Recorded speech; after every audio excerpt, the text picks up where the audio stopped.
All right, everybody. I don't know if you guys can see me or hear me, um, but I'm just gonna go ahead and do my little spiel here. The other day I did a live, and it was about the whole Gail situation and what I thought about it. And so since then, some additional information has come out about Susan Rice. And let me tell you guys something from my perspective, and this is what I feel about the entire situation. Um, what I feel is this. Susan Rice is not to blame here, and I think that she's being made out to be a scapegoat to most people. And this is my whole take on it. Let me know if you guys can hear me okay. I try to make sure that the truck is turned off and everything like that. But a lot of the stuff that people are saying about Susan Rice and how she threatened Snoop and all of that, I kind of think that we're being a little disingenuous and short-sighted about how we're viewing the situation. And first of all, before I even go into what I have to say, let me just say that I am not defending Susan Rice. I'm not for Susan Rice or against Susan Rice. I'm not for Gail or against Gail. But what I am is I am for the truth and what is right and what is wrong. Yes, Water Sniper, that is my daughter. Yes, I have a light skinned daughter. That's the reason why I put my daughter in the thumbnail. Um, but I'll have that colorism discussion a little bit later on in the video. Right now, I want to knock down the Susan Rice situation and kind of clarify how I feel about what was said about Susan Rice. Now, a lot of people talked about the situation, and there's some things that people have said that I've agreed with, such as I kind of think with Susan Rice being in her. Oh, thank you, Water Sniper. I think that with some people saying that Susan Rice being in the position that she's in, she should not have come out and put out any threats against Snoop. Okay, let me just kind of, go on the flip side with that situation. Susan Rice's threat against Snoop was not the same as Snoop Dogg's threat against Gail. And see, a lot of people came online and they were saying things like, well, Snoop just talks like how black people just talk to each other. And to me, that in and of itself puts black people back into that same bag, is that we all talk ghetto and slang, and this is how we all relate to one another. All black people do not relate to each other the way that Snoop Dogg related himself to Gail. The way that Snoop Dogg talked to Gail, if a regular nigga on the street talked to me like that, the way that Snoop Dogg talked to Gail, I don't relate to Snoop Dogg and how he talks to Gail. I'm not used to being a bitch and everything else that he called Gail when he was going off on his tirade. And that's what it was. It was a tirade, and he did not think it through. Now, here's the thing about why people may be kind of outraged with him calling Gail a bitch and everything else. Usually, when black men of a certain caliber in the hood are referring to black women as bitches and hoes, they're not referring to black women like Gail. They're usually referring to hood females in that capacity, not someone that's a Gail King. Let's just be completely honest. So let's not act like black women refer to all women as bitches and hoes. There are certain type of women that they do not, and they have sense enough not to refer to as a bitch or a hoe. Just like black men have sense enough not to refer to their mothers and their sisters as bitches and hoes, even though some of them may be. So let's not sit up here and pretend that all black people fall under the umbrella of this hood talk, because we don't. We do not all relate to each other in that manner. And when Gail heard Snoop Dogg make the threat, because let's not even sugarcoat it, it was a threat. chill before we come get you. What does before we come get you mean? Now, it could mean a lot of things to a lot of people, but somebody like Gayle that ain't in the street, that don't live the street life, before we come get you, who is we?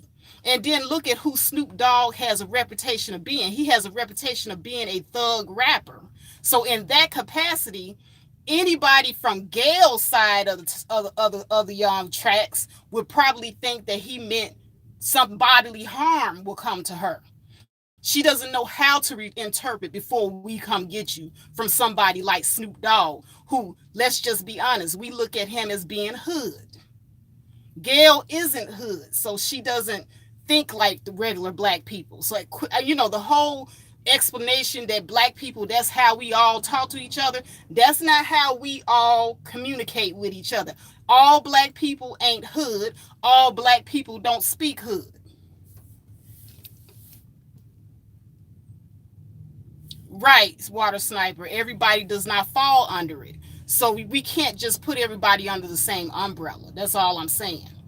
And then for Susan Rice to then come out behind that, and make a threat of her own, I don't necessarily completely agree with her doing it, but I understand why she did it, though.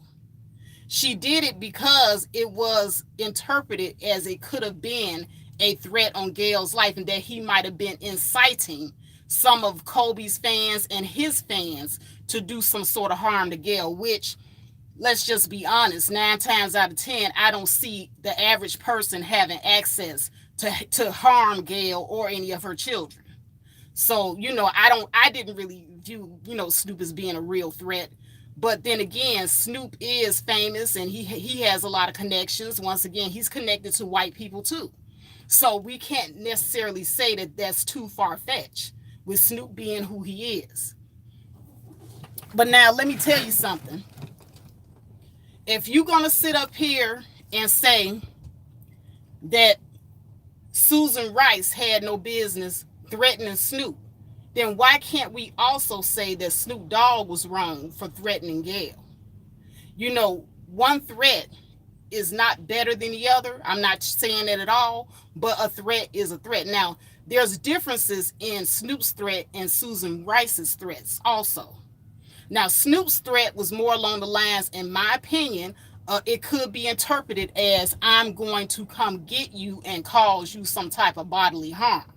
Okay, that's what Snoop's threat falls under the lines of. Now, Susan's threat is not, I'm going to come get you and cause some bodily harm. Susan's threat is, I actually have the power and the ability to get the law and get some sort of enforcement to put you in check for threatening this woman. That's her threat. So her threat was the law. Snoop's threat was street justice. There's two different threats going on here. And I just wanted to, differentiate between the two, because street justice threats are never, ever, ever, they should never be validated. Now, I'm going to get the law on you. Hey, it is what it is. If you're making a threat where someone can perceive that they can get the law on you, well, then that's what you get. Now, people are saying that Susan Rice used to be in a capacity where she could, actually get people to do harm to Snoop and his career and, have the feds on him and stuff like that. So therefore, she shouldn't be making those types of threats. But let's look at it also on the flip side, that Snoop Dogg is a celebrity. He has a lot to lose too if he doesn't watch what he says in the public eye. When people say things willy-nilly and they are a celebrity, they're in the public eye, you can get sued. You know what I'm saying? People can come after your money. People can also, like Susan Rice threatened, to put you in jail because you're threatening people. So Snoop also has a responsibility to watch what he says. Now, who do you think is going to be in more trouble for what they said? Snoop Dogg for making an actual threat, or Susan Rice for threatening with the law? Okay, nobody is going to get any backlash for threatening someone with the law. but you are going to get a lot of black backlash over threatening somebody, a perceived, whether it be perceived or not, threatening somebody's bodily harm. Let's see what you guys are saying. The overarching issue is black men thinking it's okay to abuse black women verbally, physically, emotionally, etc. Snoop wouldn't have made that threat against Martha Stewart. Exactly, a Deku 75. Exactly. So, a threatening someone with the law is on a totally different level than a perceived, whether it be real or perceived, threat of bodily harm. Okay, that bodily harm threat is against the law. Now, countering a bodily harm threat with the law, that is on two totally different levels. Now, you can't sit up here and be abusive like a Daku 75 said to black women, and then when black women, counter back with the law, you don't want the law on you, but it's okay to threaten a black woman. You guys have to pick and choose your battles here. Hey. Oh, I'm sorry, waving at another driver walking past. But at any rate, so that's what I wanted to, first things first. So I'm not exactly siding with Susan Rice, but I understand where she's coming from. Now, here's the other thing about that interview that a lot of people are kind of not really touching on. Now, Gayle, once again, I said it in the previous video, she is a journalist. Okay, part of a journalist's job is to ask questions, to make statements that will get the person talking and, maybe possibly saying something in the interview that will boost ratings. Or a lot of times the journalists will already know what the person is going to say, and so they would kind of lead them into the question. Now, here's the thing. I looked at the interview again in its entirety. The interview was only about maybe 5 or 6 minutes in totality. And when it got down to the part about Kobe, that segment of the interview was less than 60 seconds. Okay, so it wasn't like the whole interview was about that. They touched on different parts of the interview, and you all are not talking about how Gayle spoke on Kobe and his daughter, and how she felt when she saw pictures of Kobe and his daughter, and how that affected her, and how sad she was that Kobe and his daughter were gone and that they went through that. You guys are not talking about how empathetic Gayle was. You all are only focusing on a segment of the interview that was less than 60 seconds, where Gayle made statements that were pretty much follow-up questions to what she asked Lisa Leslie. And let's not even try to get anything else twisted, okay? Because this is what you guys are doing. You guys are just doing too much with this whole Gayle interview.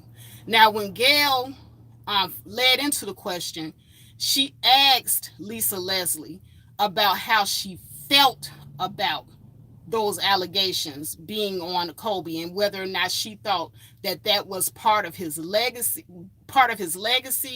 or whether or not people were being unfair and asking about his past with the rape allegations. Gayle brought that up. Gayle was the one that asked Lisa Leslie if she thought the media was being fair to Kobe and bringing up his past. And I think she asked that because she knew what Lisa Leslie was going to say. She led Lisa Leslie into saying those nice things about Kobe. She led Lisa Leslie into saying that she didn't think that the media was being fair. But you guys are not looking at it like that. You're looking at her bringing up the question, or her bringing up Kobe's past as being a negative. But let's just be honest. Everybody's been talking about Kobe's past. Anybody that's a celebrity that has that in their past, whether they're dead or alive, they're going to talk about it. So she led Lisa Leslie into that question, and then she waited for that response. Now, I will say, when Lisa Leslie stated that she didn't see Kobe as being that type of guy, he was never that type of guy around her. He never, solicited her to go and get females. She said she knew ball player guys that did stuff like that, but Kobe wasn't like that. He never presented himself to her like that. And that's when Gayle said, well, you wouldn't see that because you're his friend. And that is a statement of fact. because I'm friends with quite a few people that I hang out with occasionally, but I don't know what they're capable of 24/7 because I'm not with my friend 24/7. Now, I can say that I don't think my friend is that type of person, that they have never exhibited those type of tendencies around me, but I can't say I know without a shadow of a doubt that those things happen. And if you guys pay attention to the interview, Lisa Leslie says something along those lines, because she said, I'm not saying that something didn't occur. She said, but what I am saying is, I don't think that something occurred without consent. And so once again, she's not saying that she knows exactly what happened. She said because she is Kobe's friend, she doesn't think he would do that, but she doesn't know. And that's all that Gail pointed out. But you guys took that little bit of the interview, and like I said, it was less than 60 seconds of the interview. You took that little bit that she pointed out that she wouldn't know it all because she's just a friend and they don't hang out all the time. You took that little bit, and that is actually a statement of fact, by the way, and you all ran with it. You all are doing too much. Now, I listened even further into the interview to see if she said anything else that would have garnered all of this harsh backlash. But she did go into the case because Lisa Leslie made a statement that it went to trial and nothing came of it. And all Gail said was, yeah, it did go to trial. And she stated a fact. She said, but the person, the victim, the person that was supposed to testify against him refused to testify, so it was thrown out. And Lisa Leslie responded, yes, and it should end with that. Now, I didn't see anything wrong with Gail saying a fact. The fact was that, yes, it did go to trial. The fact was the lady that accused Kobe decided not to testify, and it was thrown out. Why are you guys doing too much by taking all of this stuff out of context? And then some people even said that Gail's tone was some kind of sarcastic towards Kobe. I looked at the whole interview. Gail's tone was the same all throughout the interview.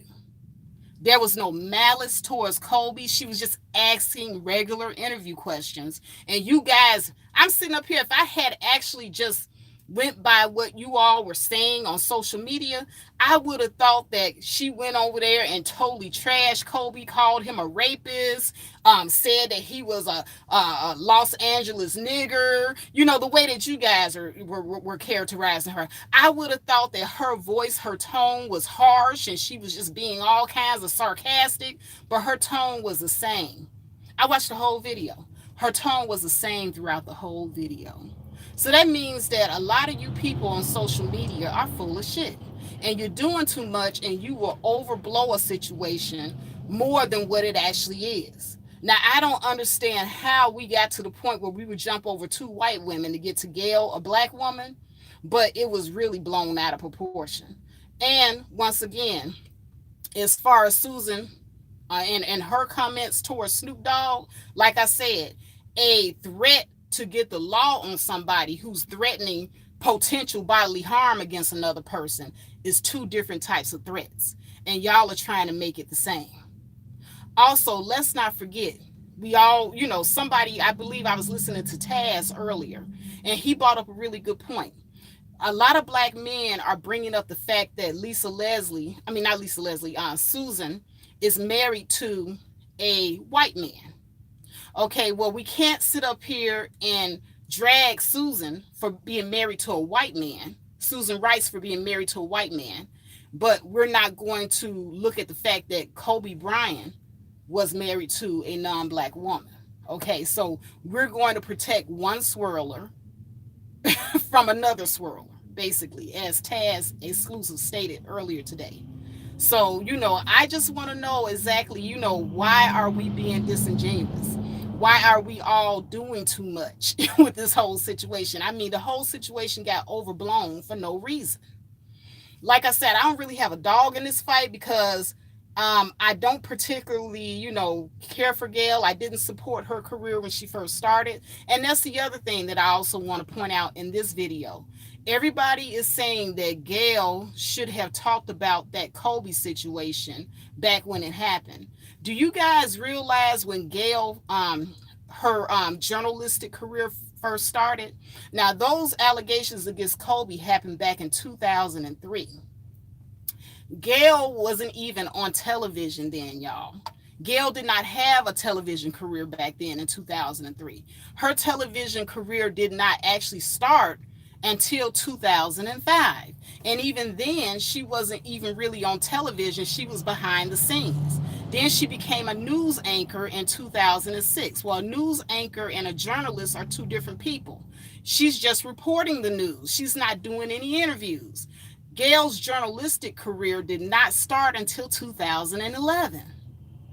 So you guys are sitting up here assigning Gail more power than she actually had. And then let's also not forget, when you work for these big networks, they have a number of journalists that give these interviews, and these interviews are assigned. So it was a toss up whether or not Gail was going to get the interview or not. But notice what type of interviews they're giving Gail. They're giving Gail interviews having to deal with Black people more so than anything. So for all of you sitting up here talking about she should have went after Harvey Weinstein and all of that, she has to be assigned those interviews by her network. She cannot. Gail does not have the power to step to CBS and say, hey, I'm going to do an interview on Harvey Weinstein, whether you like it or not. They have to assign those interviews. So if she gets it, then she gets to go ahead and do it. If she doesn't get it and they decide to give it to somebody else, then, hey, you guys are giving this woman more control than she actually has. It's another point that I wanted to make too. And it kind of slipped my mind. But, I think I've made all the points that I need to. You guys are sitting up here talking about what Gayle King should have done or should not have done in her job as a journalist. As I stated in the other interview, you cannot tell this woman how to do her job. You're not her boss. You're not paying her any of that. Okay. Now, what I will say is that Gayle is not Oprah. And that's another thing that I want to touch on. I think that Gayle is getting a lot of backlash because she's guilty by association for being friends with Oprah.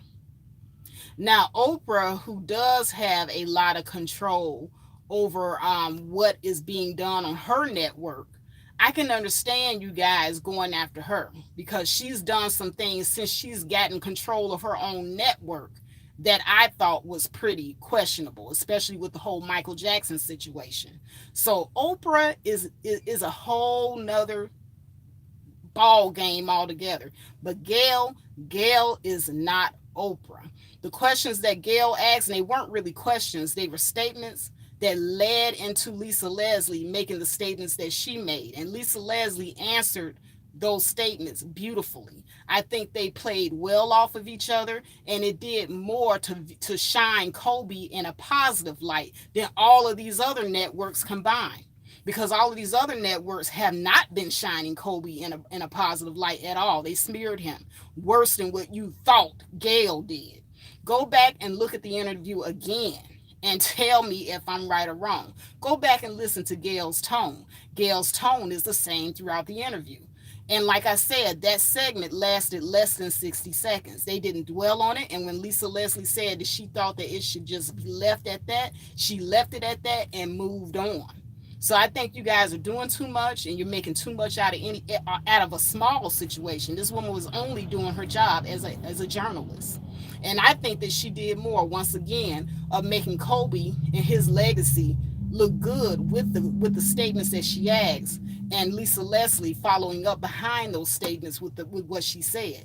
The two of them worked well together. So, for all of you that want to whine and cry about the fact that it was even brought up, well, that's her job. She has to bring it up. She has to. Now, if everybody else is going to bring it up, I would prefer for it to be brought up and placed in a particular light and packaged up the way that Gayle did it. Gayle didn't make any derogatory statements about Kobe. She just simply made factual statements. Well, you're his friend, you wouldn't know. And then she countered with, well, I don't think that he would do this, that, and the other. And Gail did not trash Kobe. She didn't say anything bad about his family, didn't call him a rapist. You guys are doing too much. You guys are making a mountain out of a molehill with this. Once again, Gail is a journalist.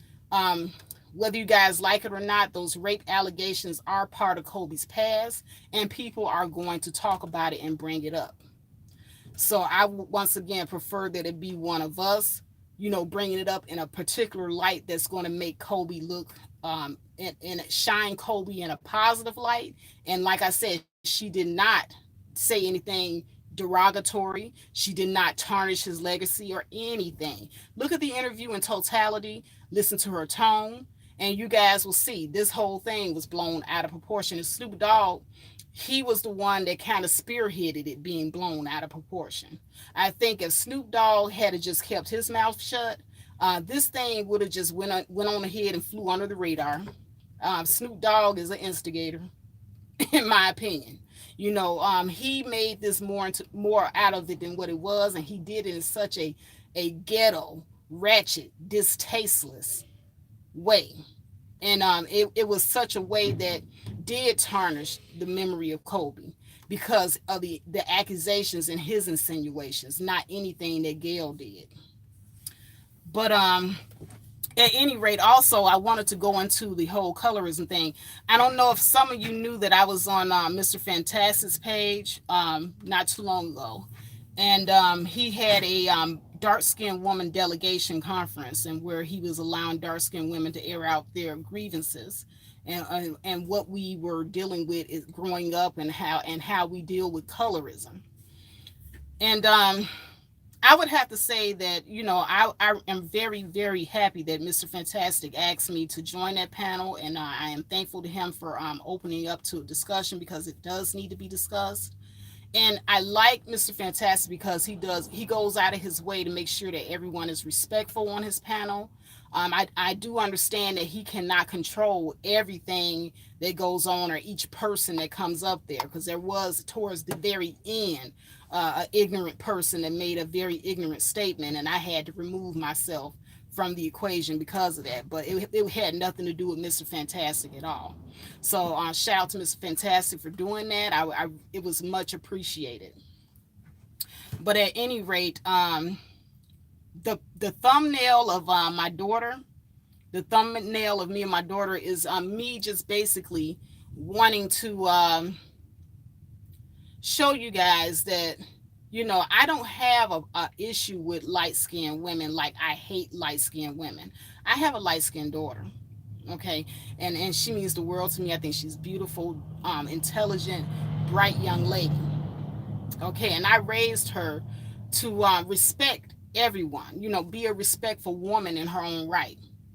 So my daughter is not the type of person that's going to sit up here and say, because my skin is lighter than yours, I'm better than you. I didn't raise her like that.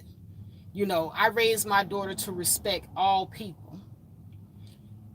But what we have here is we have how can I say, a phenomenon going on within our group that's very divisive. We do have people that perpetuate colorism within our group. And I want to say that it first starts with the teaching at home. Like me, I'm a Black woman. I do not perpetuate colorism in my home. I don't tolerate it in my home. My light-skinned daughter was not treated better than my dark-skinned daughter. I told all my daughters that they're beautiful each in their own way. And this is something that we don't do collectively in the Black community. In the Black community, what we tend to do is we tend to elevate lighter skin, and we tend to elevate Eurocentric features. And that's all I was trying to get at. Now, during that panel, I don't know how we ended up talking about the LGBTQ.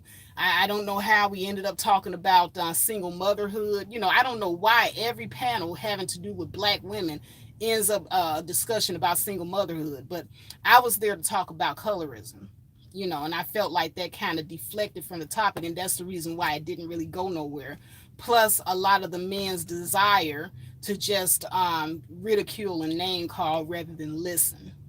So, that's one of the reasons why I don't like to really do panels, because I find that a lot of times when you're on the panel, you don't really get a chance to say everything that you want to say. There was a lot that I wanted to kind of get in there, but the topic kept getting derailed to unrelated topics, and then everybody has to have a chance to speak. So I realized that I can't dominate the conversation. But like I said, the little bit that I was able to get in, I hope that it sheds some light on it. I really just don't think that the whole thing really did anything. I don't think anybody's mind was changed. It was just too much going off topic and derailment going on for me, and people wanting to just hurl insults at each other. But my whole thing is, if you have a black mother and a black father, like you see my daughter on the thumbnail is light skinned. I'm dark skinned, and her father is a very light skinned black man, and we made her. So if you have a black mother and a black father, you're black in my eyes. I don't really view the whole light skinned person. You shouldn't be with a light skinned person thing. I don't care about that at all. Now, what I do care about is how disrespectful we are to one another. That's what I do care about. If you are a light skinned woman and you feel like you have some sort of superiority over a dark skinned woman, I have a problem with that.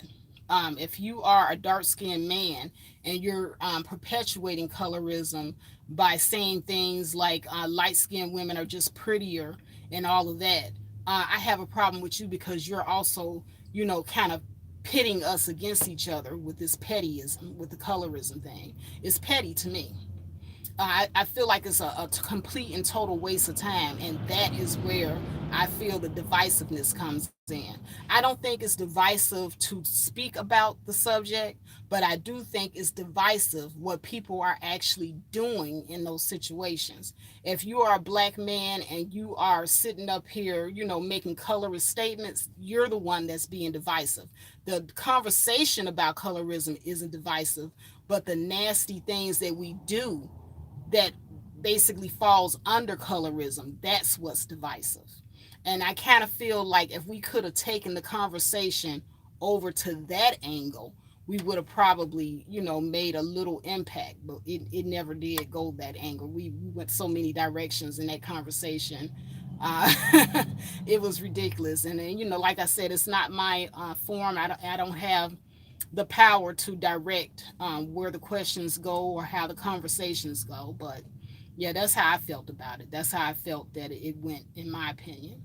But yes, I am thankful that Mr. Fantastic did, at least get the conversation going.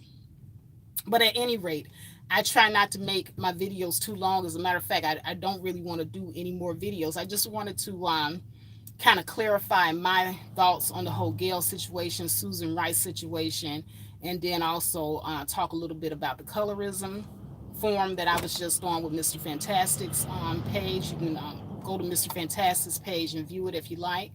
But I'm going to check out. I'm actually, you guys talked me out of my 30-minute break. It's time for me to roll now. So I didn't want to do the video like I did last time with the truck running and me driving. So I felt like this was a little bit better. But at any rate, this is Faith Jones coming at you once again with another one of my videos. Like, share, and I will see you in the next one. Have a good one.